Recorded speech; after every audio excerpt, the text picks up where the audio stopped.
สุขสบายดีบรรยากาศยามคอยคำลงแรงวันนี้มาตกอยู่ที่บ้านวังเงือกเมืองบัวลำพาแขวงขมวนวันนี้มาตกได้มีโอกาสเดินทางมาตามติดวิถีชีวิตของชาวบ้านเลยมาเจอวิถีชีวิตชาวบ้านที่กำลังพากันอาบน้ำแบบดั้งเดิมบูฮานก็คืออาบน้ำห้วยน้ำห้องนี่แหละพี่น้องเนาะตามวิถีชีวิตในชนบทรถนักเพิ่นให้ลงลุ่ม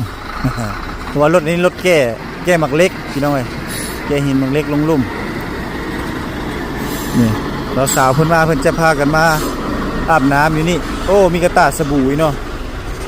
บ่ได้ดังไฟบ่ได้หนาวบ่โอ้น้องรถนักแก้หิน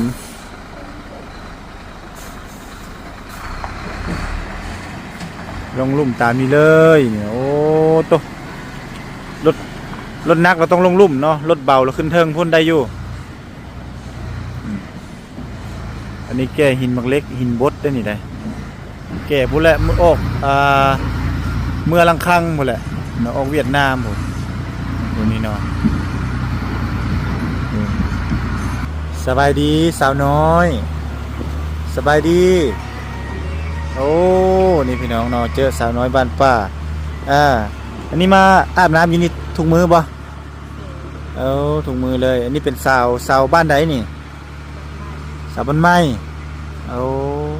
สาวบ้านไม้เขาเรียกว่าวังเงือกอยู่ใช่วังเงือก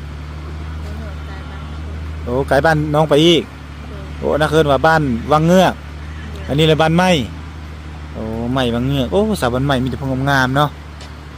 มาอาบน้ำนี่เป็นประจำบ่มื้อเทื่อก็อาบมื้อเทื่อก็บ่ได้อาบเนาะผู้จบผู้งานเนาะเรียนหนังสืออยู่บ่บ่ได้เรียนเลยเอาแต่ห้องใดบ่ได้เข้าซ้ำเฮ็ดเวียกนำพ่อแม่เฮ็ดเวียกนำพ่อแม่เลยบ่ได้เข้าโรงเรียนออกเลย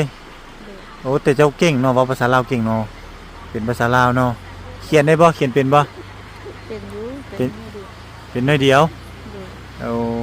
อีลาคำเพลงผู้จบผู้งามพี่น้องพุ่นเป็นตุ่มเพมาเนาะบ่หนาวบ่ฮะหนาวอยู่เนาะนี่พี่น้องมากับไผแน่นี่มากับแม่มากับหมู่เนาะหลายคนบ่หลายคนอยู่เนาะเพิ่นมาอาบน้ำพี่น้องเอ้ยมาอาบน้ำนี่ประจำเนาะนี่พี่น้องนี่คือท่าน้ำเพิ่นอาบนี่เพิ่นจะมาอาบน้ำนี่เป็นประจำนี่คือสายน้ำเกาะพี่น้องสายน้ำเกาะ